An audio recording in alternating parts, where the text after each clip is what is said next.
Muy buenos días.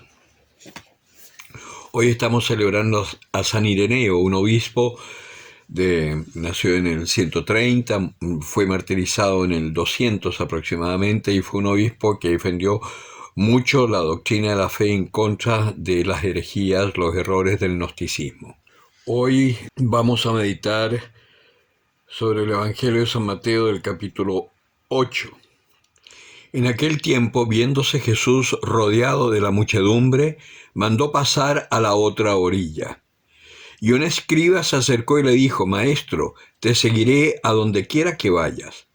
Dícele Jesús: Las zorras tienen guaridas y las aves del cielo nidos, pero el Hijo del Hombre no tiene dónde reclinar la cabeza.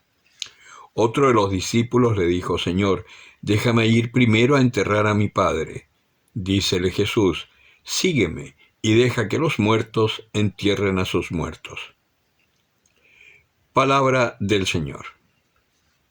El Señor desde hace unos días nos está insistiendo en este seguimiento y nos aclara lo que significa este seguimiento.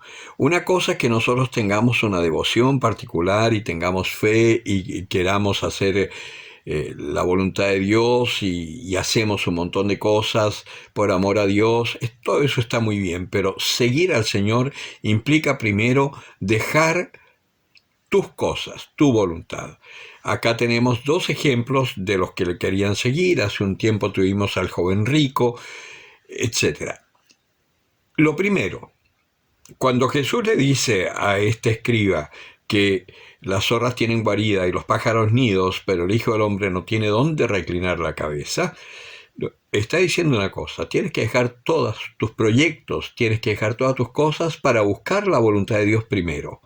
Cuando el joven le dice que quiere ir a enterrar primero a su padre, deja que los muertos entierren a sus muertos. O sea, tú ocúpate de las cosas del reino y deja que los demás se ocupen de sus cosas. Pero si tú quieres llevar una vida cristiana, lo primero que tienes que hacer es buscar la voluntad de Dios. Ahora, esta voluntad de Dios, contrariamente a lo que a veces creemos, es lo que nos va a dar la plenitud. Si todos estamos buscando la plenitud, la felicidad, solamente que la estamos buscando por los caminos equivocados en donde nunca vamos a encontrar la felicidad plena que nos va a saciar completamente. Vamos a tener claro, en el mundo nos dan como caramelitos, nos dan cositas, pero una felicidad plena solamente la conseguimos haciendo la voluntad de Dios, buscando la voluntad de Dios. Y para poder encontrar esa voluntad de Dios, una de las mejores pastorales es la pastoral en la que yo trabajo, que es el neocatecumenado, que te lleva a descubrir las gracias de tu bautismo. Es la misma pastoral prebautismal que se hacía a los que querían ser cristianos en los comienzos. Eso con el tiempo se fue perdiendo, se fue dejando en manos, después del bautismo, la preparación de los padres y los padrinos a sus ahijados de los colegios y al final ni en los colegios, y hoy tenemos este desconocimiento total de cuál es nuestro camino. Por supuesto, nos mantenemos con ciertas devociones particulares y todo, pero el Señor lo que quiere es un pueblo. Por lo tanto, el Concilio Vaticano II, inspirado por el Espíritu Santo, habló de crear pequeñas comunidades de vida cristiana, y eso es lo que hace el neocatecumenado. En Puebla se pervirtió un poco esto y se armaron las famosas comunidades eclesiales de base, que fueron un fracaso, porque fundamentalmente estaban apoyados con la ideología latinoamericana, que después se llamó ideología de la liberación o teología de la liberación, pero que no es una teología, porque no es un conocimiento de Dios, es una perversión del conocimiento de Dios desde una perspectiva socialista. Y por eso las comunidades terminaron desarmándose, y hoy prácticamente no queda nada. Y si queda alguna, es más bien un centro comunitario más que una comunidad eclesial. Si no está apoyada en la palabra de Dios, en el Evangelio, y no se vive de una forma litúrgica la fe, no te sirve. Si nosotros vemos las cosas que hoy están funcionando en la iglesia, todas tienen esas características, ya sean los nuevos movimientos eclesiales surgidos después del Concilio Vaticano o esta pastoral. Tienen la característica que se apoyan en el magisterio de la Iglesia, primero que nada, son obedientes al Santo Padre, al magisterio del Santo Padre, y además viven la vida de una forma litúrgica como la Iglesia lo propone. Focolares, sodalicio de vida cristiana, carismáticos, el neocatecumenado, que es, bueno, el neocatecumenado es solo una pastoral, pero también tiene esas mismas características. Te va preparando para que tú redescubras tu bautismo. ¿Por qué es tan importante? Y yo ahí sí les voy a pedir que busquen en sus países, en sus ciudades, busquen en qué parroquias está el neocatecumenado y si pese a la pandemia se están haciendo catequesis. Porque es fundamental empezar a vivir la vida en comunidad. Dios no quiere individuos solitarios. Y nosotros, lamentablemente, en nuestra fe estamos acostumbrados a vivirla como algo, una devoción particular. Pero los tiempos no están para eso ahora. Es fundamental empezar a vivir como una pequeña comunidad cristiana,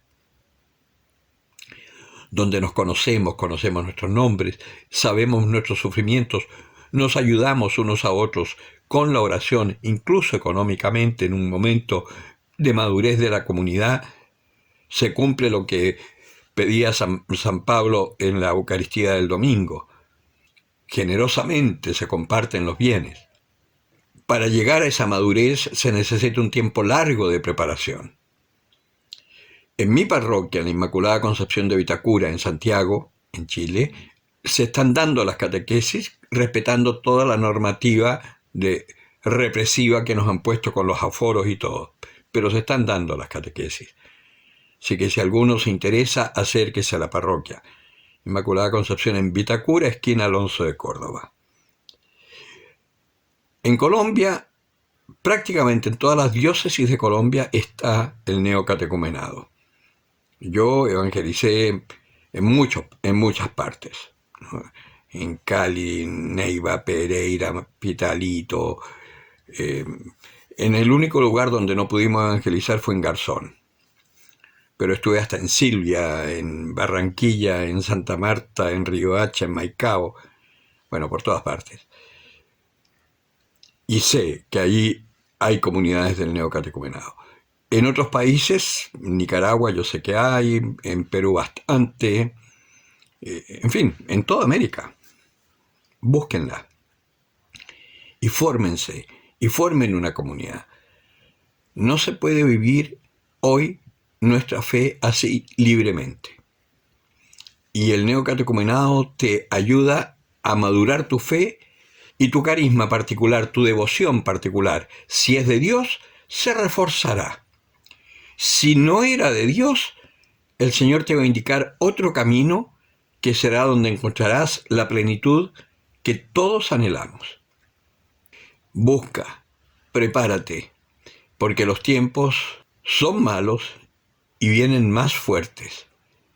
Ya se sabe que hay un bichito nuevo, seguramente va a ser necesario más defensas, obligados.